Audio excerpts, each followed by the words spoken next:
بسم اللہ الرحمن الرحیم۔ معزز خاتم حضرات، السلام علیکم ورحمۃ اللہ وبرکاتہ۔ انسان جب شیطان کے راستے پر چلتا ہے تو اس کے اندر کچھ بیماریاں پیدا ہوتی ہیں، اور ان میں سے ایک یہ بھی ہے کہ وہ حق اور اہل حق پر اعتراض کرنے کے ساتھ ساتھ حق کے جو مصادر ہیں ان پر بھی اعتراض کرتا ہے۔ آج کے ہمارے قرآن مجید کے سبق کا موضوع باطل پرستوں کا قرآن پر اعتراض۔ معمول کے مطابق سب سے پہلے آیت مبارکہ کی تلاوت کرتے ہیں۔ اعوذ باللہ السمیع العلیم من الشیطان الرجیم۔ وقال الذين كفروا إن هذا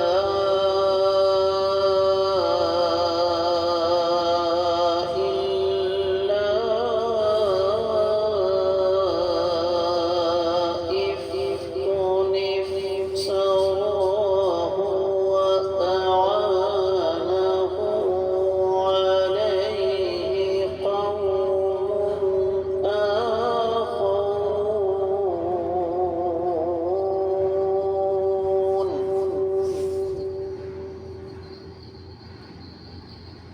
فقد جاءوا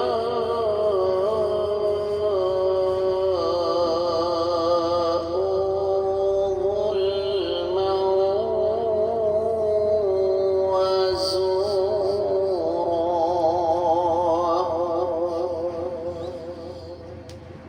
وقال الذين كفروا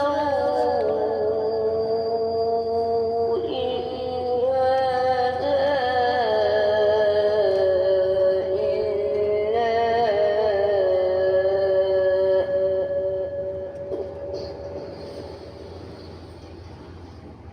هذا إفك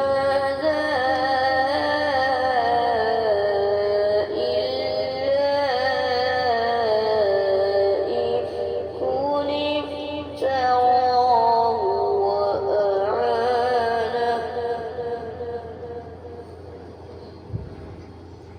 وأعانه عليه قوم آخرون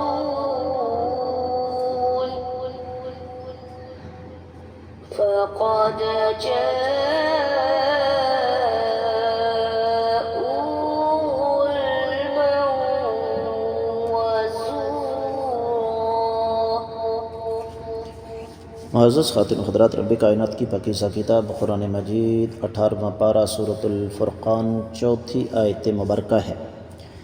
رب کائنات ارشاد فرماتے ہیں، وقال، اور کہا، الذین، ان لوگوں نے، کفروا، جن نے کفر کیا، ان نہیں ہے، ہذا یہ، الا مگر، افکن جھوٹ، افطراہ جس کو انہوں نے گھڑ لیا ہے، وَأَعَانَهُ اور مدد کی ہے ان کی، علیہ اس پر، قوم ایسی قوم نے، آخرون جو دوسری ہے، فقد جاءوا پس یقیناً وہ آئے ہیں، بلکہ وہ لے کر آئے ہیں، ظلماً ظلم، وزورا اور جھوٹ۔ بامحاورہ ترجمہ سماعت فرمائیے گا۔ کافروں نے کہا کہ یہ تو خود محمد صلی اللہ علیہ وسلم کا گڑھا ہوا جھوٹ ہے جس پر اور لوگوں نے بھی ان کی مدد کی ہے۔ دراصل یہ کافر بہت بڑا ظلم اور جھوٹ بول رہے ہیں۔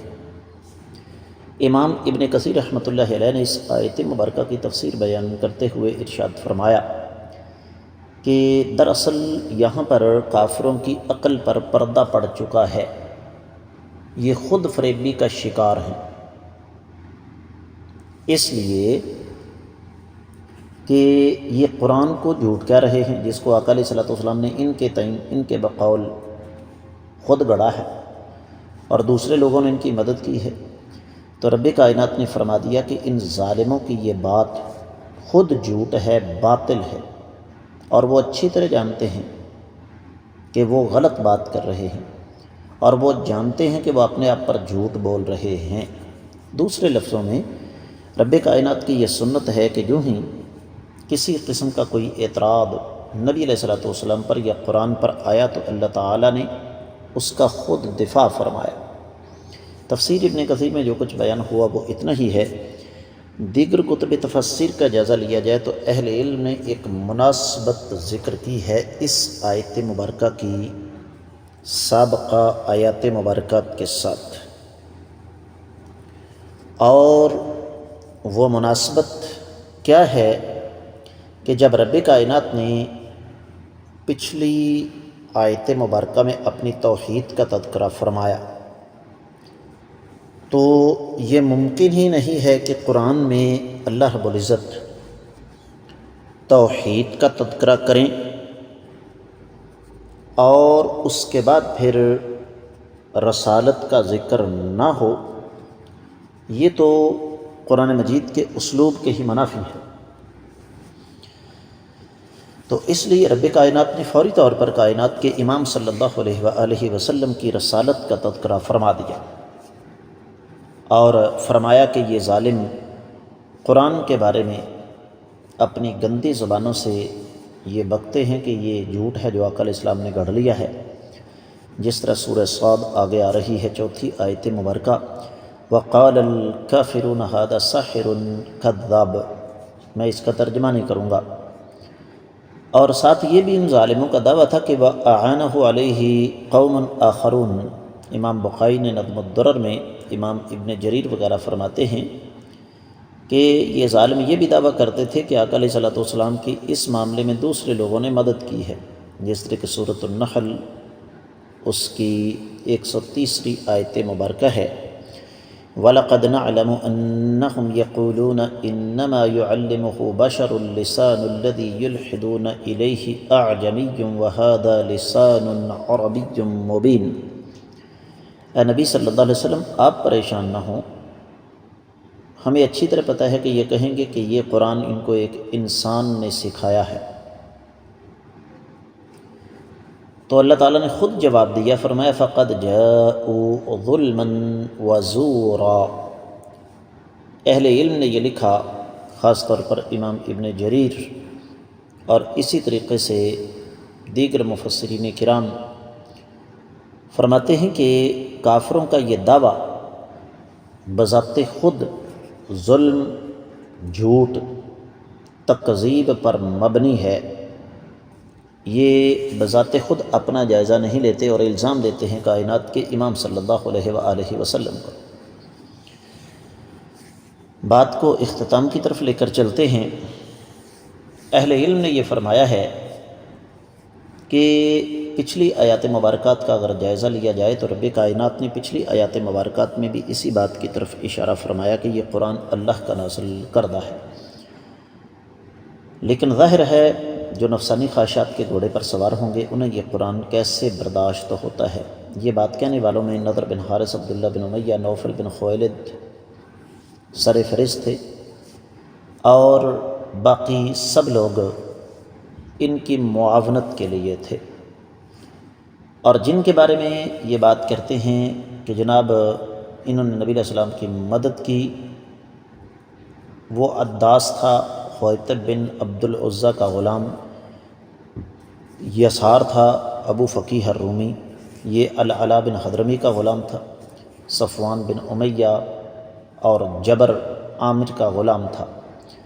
دلچسپ بات یہ ہے کہ یہ سارے کے سارے عربی نہیں جانتے تھے، یہ غلام تھے اور عربی نہیں جانتے تھے۔ تو اور نہ صرف یہ کہ عربی بلکہ یہ تورات کو بھی نہیں جانتے تھے اور انجیل کو بھی نہیں جانتے تھے۔ تو یہ جب مسلمان ہوئے تو ظاہر بات ہے شروع میں اسلام کی دعوت خفیہ تھی، تو پھر ان ظالموں نے یہ الزام لگا دیا۔ تو رب کائنات نے یہاں پر یہ سمجھا دیا کہ تمہاری یہ بات نہ صرف یہ کہ بے اساس، بے بنیاد اور غلط ہے، بلکہ تم بذات خود جو الزام نبی کریم صلی اللہ علیہ وسلم کو دینا چاہتے ہو وہ تو تمہارے اوپر صادق آتا ہے، کیونکہ تم نبی علیہ السلام کی پیدائش سے لے کر بعثت تک بلکہ وفات تک ایک ایک چیز کو جانتے ہو۔ تمہارے درمیان یہ پیدا ہوئے، تمہارے درمیان بچپن گزارا، لڑکپن گزارا، جوانی گزاری، کس کس کے پاس بیٹھے، کون کون ان کا استاد تھا۔ تم نبوت سے پہلے آقا علیہ الصلوۃ والسلام کو صادق اور امین کہتے تھے، اب تمہیں کیا بیماری پڑ گئی؟ خود تم کہتے تھے کہ ما جربنا علیک من کذب، تو اس کا مطلب یہ ہوا کہ تم بذات خود اپنی باتوں کی نفی کر رہے ہو۔ اور معزز خواتین و حضرات، یہ کوئی نئی چیز نہیں ہے۔ آقا علیہ الصلوۃ والسلام کے ساتھ جو کچھ ہوا وہ سابقہ انبیاء کے ساتھ بھی ہوتا رہا، بلکہ آج بھی ہو رہا ہے کہ جو ہی آپ قرآن کی حدیث کی بات کریں گے تو پھر آپ کی ذاتی زندگی کو بنیاد بنایا جائے گا کہ جناب آپ آج ہمیں دین سکھانے آ گئے ہیں، آپ کا ماضی تو یہ ہے۔ تو اس لیے اہل علم اس پر بڑی تفصیل کے ساتھ بات کرتے ہوئے ہمیں بہت کچھ سمجھاتے ہیں، لیکن اختصار کے تقاضے تفصیل کی راہ میں رکاوٹ ہیں۔ مختصر یہی ہے کہ نہ تو یہ اعتراض نیا ہے اور نہ ہی اعتراض کرنے والے نئے ہیں۔ آج بھی آپ یہ جو بیچارے پٹری سے ہٹے مسلمان ہیں، ان کے ساتھ کوئی بات کریں تو وہ کہیں گے کہ جی ہم پاگل ہیں، ہم بے وقوف ہیں، ہمیں نہیں کسی بات کا پتہ، آپ ہمیں جو بات سمجھا رہے ہیں وہ نئی۔ قرآن کی آیت پڑھیں، نبی علیہ السلام کی حدیث پڑھ لیں تو ان کے سامنے یہی بات آئے گی۔ تو حاصل کلام یہ ہے کہ قرآن پر اس قسم کے اعتراضات کرنے والے بذات خود وہ جھوٹے ہیں۔ اس کے ساتھ ہی اس آیت مبارکہ کی مختصر تفسیر مکمل ہوتی ہے۔ آج کے سبق سے اجازت دیجیے۔ السلام علیکم ورحمۃ اللہ وبرکاتہ۔